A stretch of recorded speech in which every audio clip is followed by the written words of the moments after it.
Olá, meus amigos e minhas amigas do curso de Teologia para Leigos e Leigas, Paz e Bem. Então, nós estamos gravando aqui esse vídeo da 7ª aula, que o tema é Como que Jesus nos ensina a aprender a Bíblia. Estou aqui no sul de Minas, aqui no meu paraíso, aqui no meu sítio, aqui no paraíso, longe dos problemas mais graves, graças a Deus. Deus me deu essa oportunidade de estar aqui pertinho da natureza. Aqui atrás de mim tem uma montanha muito bonita, que é a Serra da Mandiqueira. Muito bem, então nessa 7ª aula, o Edmundo já gravou a primeira parte da aula, que é os discípulos de Emaús. E nós agora estamos gravando, então, vamos falar de um modo geral, como que Jesus nos ensina a ler a Bíblia. Então eu queria só lembrar o primeiro detalhe, que a Bíblia tem duas grandes partes, o Antigo Testamento e o Novo Testamento. O Antigo Testamento diz a teologia que Jesus está latente. O que é a palavra latente? Significa estar oculto. E no Novo Testamento, Jesus já está presente. Então, o Antigo Testamento é toda uma preparação para chegar até Jesus. E através de Jesus é que a gente vai ler a Bíblia. Então, Jesus é o critério para nós entender a Sagrada Escritura. A gente sabe que Jesus é o centro, já que nós estamos com duas grandes partes da Bíblia, o Antigo e o Novo. Nós temos na Bíblia, então, antes de Cristo e depois de Cristo. Então, seria isso. Então, nós estamos aprendendo aqui no curso de Teologia, fazer hermenêutica do texto e também fazer exegese do texto. Aqui nós vamos ensinar de tudo para vocês. E vocês vão ver aquilo que mais vocês aproveitam, né? Porque aqui nós não estamos aqui para passar ideias, mas para passar o que a teologia fala, o que a teologia foi pensada. Um pouquinho só sobre hermenêutica. O que significa a palavra hermenêutica? A etimologia da palavra, quer dizer, a origem da palavra. É uma palavra grega, que significa interpretação. A exegese também significa interpretação. O que difere das duas? Se as duas é interpretação, por que uma chama hermenêutica e chama exegese? Hermenêutica é ligar a Bíblia com a vida. Deus fala através da história. E já a exegese, você vai fazer um aprofundamento maior. Vai olhar a parte sociológica da Bíblia, vai olhar a parte histórica, vai olhar a parte social, a parte econômica, o que o pessoal pensa, a parte política. Vamos aprofundar o texto. Quer dizer, é um aprofundamento muito grande do texto, que chama exegese. Você vai pegar um texto bíblico e vai ficar perguntando por quê. E aí a gente vai fazer para vocês entenderem também isso aí, um dia, uma exegese de um texto. Vocês verem como é interessante. A gente descobre muita coisa. Mas a palavra hermenêutica vem de Hermes. Quem que era Hermes? Hermes era um mito da Grécia, da mitologia grega. E o Hermes, ele tinha a função, né, de ensinar o pessoal a interpretar os deuses. Porque os deuses falam uma língua muito difícil. E a gente não entende muito o que os deuses estão falando. Então tem que ter alguém para nos ajudar a interpretar. E o Hermes, ele era aquele que ensinava o povo a interpretar a Bíblia naquela época. Mas eu estou falando de um mito, tá? É de lá que surgiu a palavra. E o Hermes, só que tinha um problema. O Hermes era ladrão. E além de ser ladrão, ele era o chefe dos ladrões. E ele ensinava o povo a interpretar a Bíblia. Aí deu para interpretar os deuses, né? Interpretar que os deuses falam uma linguagem muito difícil. Mas isso que eu estou falando para vocês é uma parte da Bíblia. Está lá no livro do Atos dos Apóstolos, o capítulo 14, de 8 a 12. Só você ler que vai aparecer lá no versículo 11, se não me falha a memória agora, Que quando Paulo estava dando lá, estava dando dando um ensinamento muito grande lá na Grécia, então os pessoal diz, os deuses desceu sobre nós, porque Paulo é que estava falando a palavra, né? E chamaram Paulo de Hermes. Tem Bíblia que fala Mercúrio, mas é questão de interpretação. A palavra correta é Hermes. Se vocês for lá na Bíblia Nova Pastoral e na Bíblia Jerusalém, vocês vão ver que a palavra lá é Hermes mesmo. E chamava e chamou ele de Hermes. Então por isso está lá, né? Que ele chamava de Hermes e acho que é o Silas, não fala a memória agora, que estava com ele lá, que chamou ele de Zeus. Então, só para a gente ver como é que funciona, vocês vão lá que vocês vão aprender, isso significa a palavra hermenêutica, né? A gente está aprendendo. Então, qual que era a hermenêutica de Jesus? Que Jesus nos ensinou a ler a Bíblia. O Edmundo já vai aprofundar um pouquinho para vocês, o discípulo de Emaús, e eu aqui vou pegar para vocês um texto, né, que o coração da Bíblia. O capítulo 15 de Lucas, o Carlos Mestre fala que ele é o coração dos evangelhos e com certeza também o coração da Bíblia. Ali no capítulo 15 conta 3 parábolas. A parábola do filho perdido, ou melhor, da ovelha perdida, perdão, da moeda perdida e do filho perdido, que a gente chama aqui a questão do filho pródigo, né? Essas 3 parábolas, né? A parábola da ovelha perdida diz assim que um homem tinha 100 ovelhas e ele perdeu uma. Ele corre atrás e vai querer saber aonde que essa ovelha está. E quando ele encontra, ele tem uma grande alegria, fica muito feliz. Ele coloca a ovelha no pescoço e volta e traz ela para o curral. E diz assim, aí termina a parábola assim, a mesma alegria quando um pecador que se arrepende, entra no reino do céu. É uma grande alegria. Já a parábola da moeda perdida é o versículo de 8 a 10. Vai contar a mesma coisa, uma mulher tinha 10 moedas e ela perdeu uma. Ela varreu a casa, ela procurou, até que ela procurou para tudo quanto foi lugar, até que ela achou. E quando ela achou, ela ficou tão feliz quando ela achou a moeda, que ela chamou as amigas para celebrar com ela. Diz, alegre-se comigo, porque eu tinha perdido uma moeda e eu achei. Então aqui tem o lado econômico, aqui tem o lado da perda, tem o lado da organização. Então, o homem tinha 100 ovelhas, perdeu uma, né? A mulher tinha 10, perdeu uma. E já o versículo 11 até o 32, que é do Lucas, capítulo 15, vai contar uma história muito linda, que um homem tinha 2 filhos. E você conhece a história do filho pródigo. O filho pediu herança para o pai, foi embora, gastou tudo o dinheiro, gastou todo o dinheiro. Quando ele estava morrendo de fome, lá no versículo 17, diz assim, ó, quando ele estava morrendo de fome, ele caiu em si, porque ele estava lá cuidando dos porcos.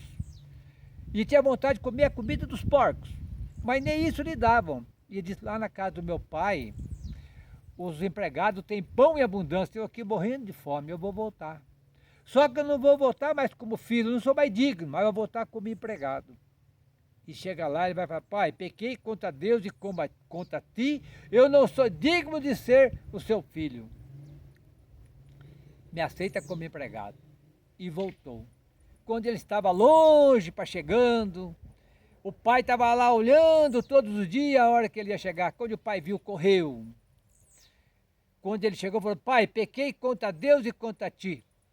Não falou mais nada, não deu tempo. O pai abraçou, encheu de beijo, abraçou, que beleza que o meu filho voltou. Chamou os empregados, falou, alegre-se comigo.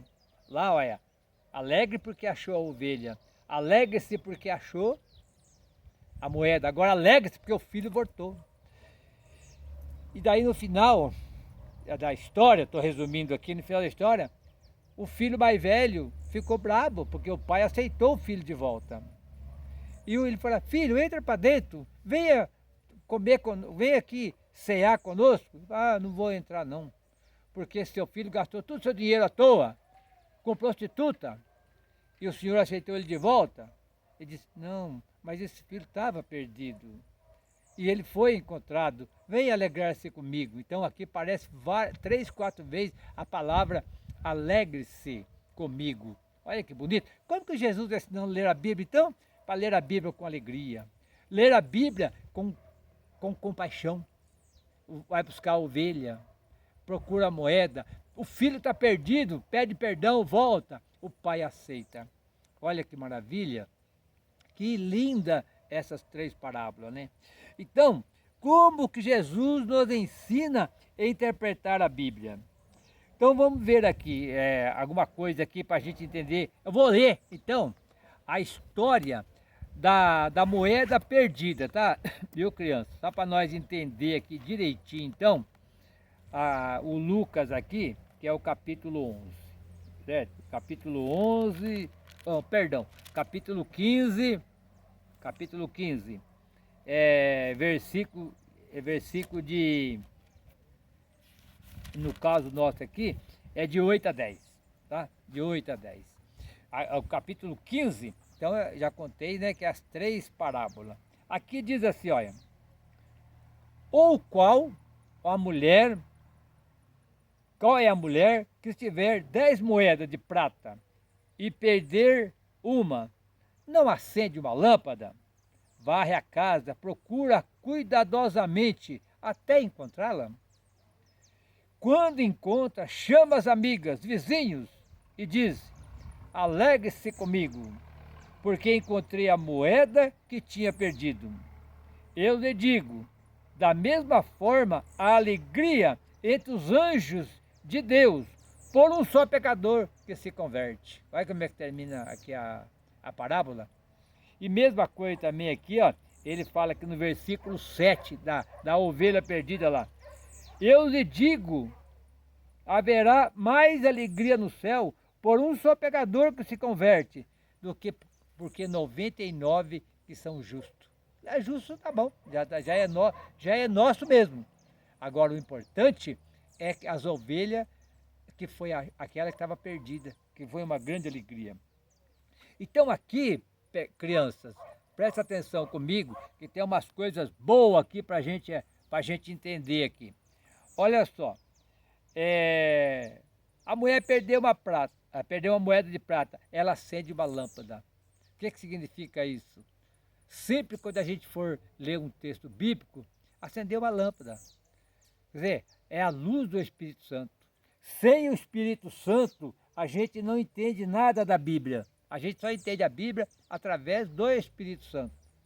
Então, através do Espírito Santo, a gente entende a Bíblia. Acende a lâmpada do Espírito Santo. Varre a casa. Ó, às vezes a nossa cabeça está cheia de coisa, né? Cheia de problema. Às vezes vai é que nem o Edmundo explicou um dia aí numa das nossas aulas. Sempre quando você vai ler um texto bíblico, se prepare. Quando você vai ler o texto bíblico, já vai com a cabeça feita já. Já viu alguém explicar? Sabe por que a gente vai com a cabeça feita? Deixa eu explicar para vocês uma coisinha aqui, antes de continuar aqui, um parêntese.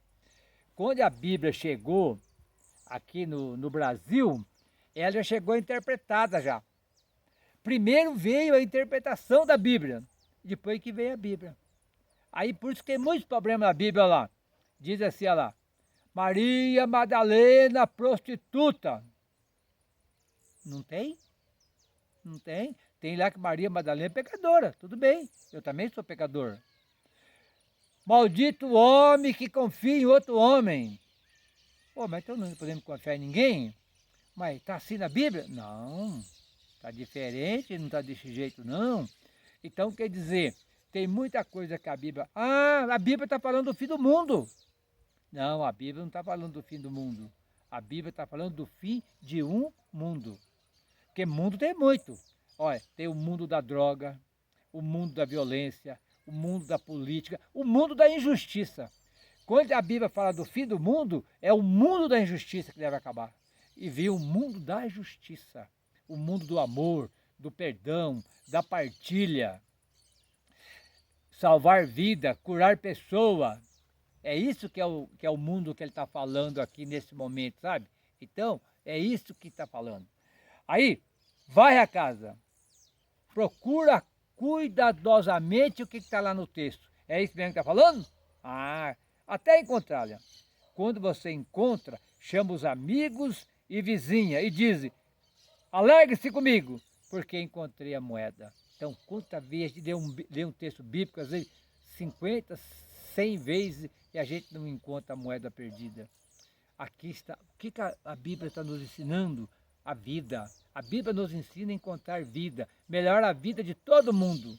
Melhorar a sua vida aí, e melhorar a minha vida aqui, melhorar a nossa vida. Nós estamos vivendo agora num momento de pandemia. Tem morrendo muita gente. Tem pessoas que falam assim, será que é o fim do mundo? Será que nós pecamos? Será isso, será aquilo? Jesus não falou assim não. Ó, João 9. Jesus e Pedro encontraram um homem cego. Pedro falou, Senhor, quem pecou? Foi ele ou os pais dele? Jesus, nem ele nem o pai dele. Ele está cego para que se manifeste nele a obra de Deus. E foi lá e curou. Viu que bonito? Quer dizer, Deus não castiga ninguém. O mundo não castiga ninguém. Aqui é o que está acontecendo, é alguma coisa que nós fizemos de errado. Vamos dar um exemplo que não é castigo de Deus? Por exemplo, eu estou aqui no sítio. Aqui o pessoal planta muito morango. E vai veneno pra caramba nesse morango. Vai veneno demais. Agora, tem o veneno que coloca nele, para não dar bicheira nessas coisas, tem um certo nível, que dizem, eu não sei se é verdade, mas dizem os engenheiros que é suportável à saúde. Agora, tem gente que põe muito a mais. Aí chega lá, nós come e nós fica doente. Muito ruim. É o pecado dele. Você fica doente, aí eu fico doente. Diz até, eu aprendi quando eu era pequeno, diz, pelos pecadores paga os inocentes. Quer dizer, alguém colocou veneno no morango. Eu não sei, comprei um morango aí, estava bonito aí no mercado, eu comi e fez mal. Então, não é culpa de Deus, é? É culpa do ser humano que fez isso. Outra coisa interessante aqui. É proibido dar para a vaca comer estrume de galinha. Aqui tinha muita granja e a galinha come, né? E ela faz cocô e o cocô dela sai bastante estercado lá, sabe? Tem bastante, a vaca gosta de comer o esterco da galinha, o estrume da galinha, as fezes da galinha, né? E aqui lá para a granja não serve para nada. Quanto mais você tirar lá, melhor. Muita gente aqui tirava esse cerco e levava para a vaca comer. E foi provado que aí o leite que você toma dessa vaca, ou o queijo, dá câncer. Muita gente fazendo isso. Aí ele tinha a vaca dele lá, que ele não dava o esterco da galinha para a vaca. Porque ele sabia que aquela ele podia tomar o leite e comer o queijo. Mas para você que vai comprar o queijo no mercado, você não sabe disso. Então, pandemia é culpa nossa mesmo. Nossa, que eu falo, não é meu nem seu, é toda a sociedade que alguém fez alguma coisa errada e está prejudicando todos nós. Então, termina assim, dizendo assim, né? Olha, só um pecador aqui. Zé, quando um pecador se encontra a salvação, é uma grande alegria lá no céu, porque ele encontrou essa moeda que estava perdida. Daqui a pouquinho nós vamos pegar mais um texto que como Jesus nos ensina a ler a Bíblia. Mas eu queria aqui aprofundar um pouquinho mais com vocês, que está aqui na apostila que vocês receberam. Está escrito assim, ó. O que é uma perda? Agora estou falando que é na apostila aqui, ó lá. A perda pode se acontecer, representar carência econômica, você está sem dinheiro, pode ser de saúde, perder um amigo, do contato com a natureza, com Deus, consigo mesmo. A partir desta consciência, dessa falta, se possível, para tanto a mulher se organiza para encontrar o que estava perdido. Ela se organizou, né? Varreu a casa, afastou os móveis, né? Ela se organiza. A mulher procura uma luz, então passa a varrer a casa com muito cuidado e procura em tudo quanto é canto da casa para achar essa moeda que ela perdeu. E ela olha para tudo quanto é buraco das poeiras acumuladas, tantos lugares que ela desconhecia. A procura de uma moeda talvez encontre tantas outras coisas. E diz aqui, ó, é importante reconhecer a própria casa. E só se dá isto através da memória e da lembrança. Olha que bonito. Então você faz uma faxina na sua cabeça, né? Quando encontra a moeda, a mulher chama os vizinhos, chama os amigos. Talvez aqui possa avaliar o significado do que estava perdido e foi achado. A mulher reúne e celebra. Olha, pessoal, nós estamos na Semana Santa. Já é 2 Semanas Santas que nós não podemos celebrar junto com nossos irmãos e irmãs. Nós temos que celebrar nas nossas casas, pela televisão, pelo YouTube. Não está tão triste para nós? Aqui é a mesma coisa. Ela descobriu a importância da gente se reunir em comunidade. A importância de nós poder se reunir e poder celebrar junto. Foi o que ela fez. Alegre-se comigo.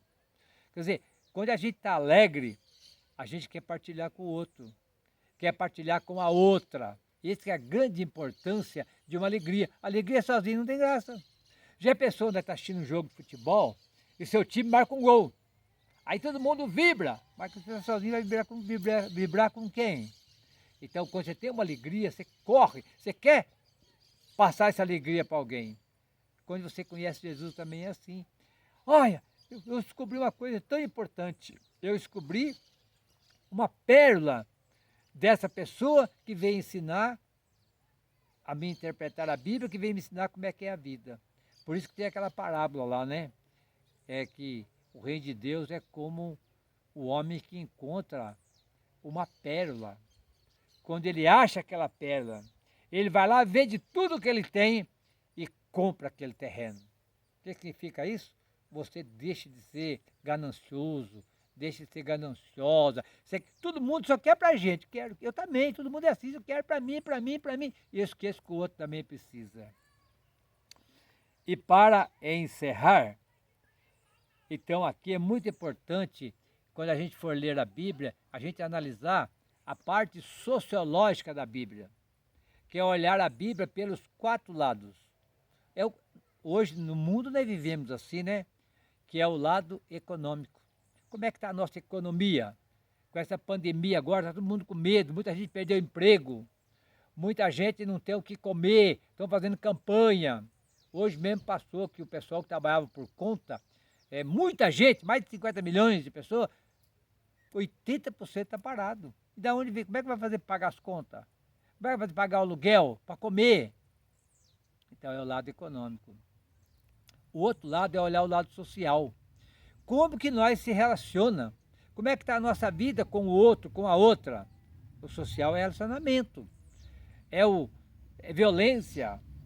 O rico brigando com o pobre brigando com o rico, marido matando mulher, matando criança e vice-versa. Então isso é o lado social. O lado político, como é que está? Tem gente que fala assim, eu sou neutro, eu não gosto de política, eu não estou de lado nenhum. Meu irmão, não tem jeito. Ou você está de um lado ou você está do outro. Não tem como ficar neutro. Nessa vida não tem neutralidade. Não tem arquibancada para mim ficar lá de cima olhando o que vai acontecer lá. Todos nós estamos no mesmo barco. Todos nós estamos lutando a favor ou estamos lutando contra o reino de Deus. Ou nós estamos lutando a favor do reino ou nós estamos contra o reino. Ou nós estamos a favor da vida ou nós estamos contra a vida. Jesus sempre lutou a favor da vida. Agora, hoje em dia tem muita gente lutando pela morte. Muita gente querendo se armar, andar armado por aí afora. Quer dizer, olha como é que nós estamos vivendo, né? Então, não tem arquibancada. Não tem jeito da gente ficar neutro. Agora, só para mim analisar mais corretamente, de qualquer lado, ou do lado da morte, ou do lado da vida, de tudo quanto é lado, nem tudo é ruim. Lá do lado do antirreino, tem pessoa boa também. Do lado da morte, tem pessoa boa também, só que ele não entendeu ainda. Do lado da vida, tem gente que é ruim também, não está bom também. Então, dentro da igreja, tem antivida e tem gente a favor da vida. Dentro da política, tem a favor da vida e contra a vida. Na minha casa, tem gente a favor da vida e gente contra a vida. Em todos os lugares nós temos problema. Sabe por que isso? Porque isso está dentro de nós. Aqui dentro de mim, eu tenho o lobo e o cordeiro. Eu sou ruim e sou bom. Essa luta entre o bem e o mal, ela, desde que o mundo é mundo, existe. Está andando paralelamente. Tem hora que eu estou do lado do mal, tem hora que eu estou do lado do bem. Por quê? Porque eu sou ser humano, eu erro. E quem descobriu isso aí foi o próprio Paulo. Está na carta de São Paulo aos Romanos, capítulo 7, versículo 14. Ele fala assim, eu só quero fazer o bem, mas eu não consigo. Eu sei que o bem está certo, que a lei está certo, mas eu não consigo fazer. Então eu faço o mal. Ai de mim, que sou um pecador. Então dentro de mim eu tenho um lobo e eu tenho um cordeiro. Mas qual que vai sobreviver? Alguém vai perguntar para você, mas quem que vai sobreviver dentro de você, o lobo ou o cordeiro? Depende daquele que você alimenta mais. Se você alimentar mais o lobo, você vai virar lobo. Você vai ser lobo. Não é que você vai virar lobo, não, vai ser lobo, vai ser ruim, vai ser matador. E se você alimentar mais o cordeiro, você vai ser do lado de Jesus, vai ser do lado da vida. E para mim, encerrando aqui, crianças, eu não vai dar tempo, só faltando 4 minutos, 3 minutos, eu queria ler para vocês aqui, rapidinho, mas não vou nem ler, eu vou contar a história. Que Jesus, Tiago e João, chegou para Jesus e perguntou, Jesus, nós queremos fazer um pedido. Jesus, pode fazer.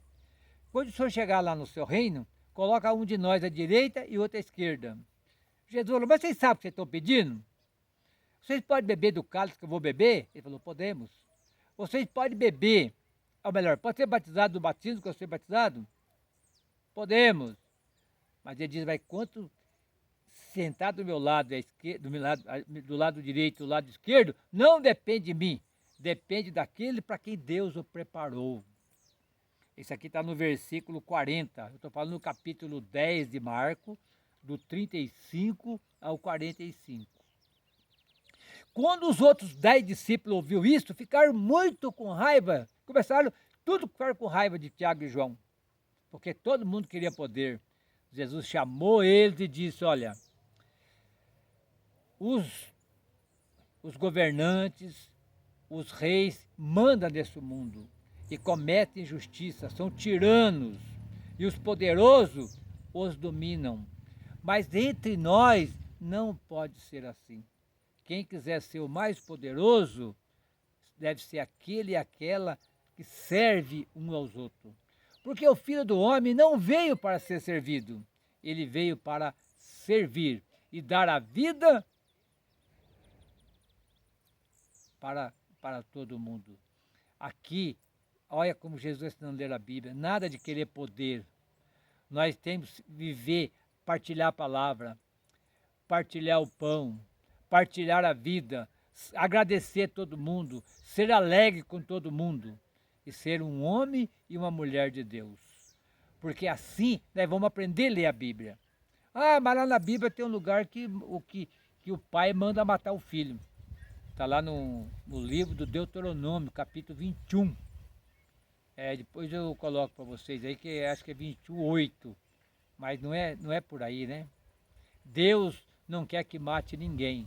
Deus que é a vida. E Jesus falou, por isso que eu vim, para que todos tenham vida, e vida em abundância. João 10, de 7 a 10. Todos que vieram antes de mim são ladrões e assaltantes, mas as ovelhas não ouviram a sua voz. Então vamos ficar por aqui, vamos aprender bem. Sempre que a gente for ler a Bíblia, tiver dificuldade no texto, vai lá em Jesus e vê como que Jesus ensinava a ler a Bíblia. O Senhor esteja conosco, Ele está no meio de nós. E que o Senhor nos abençoe, em nome do Pai, do Filho e do Espírito Santo. Amém.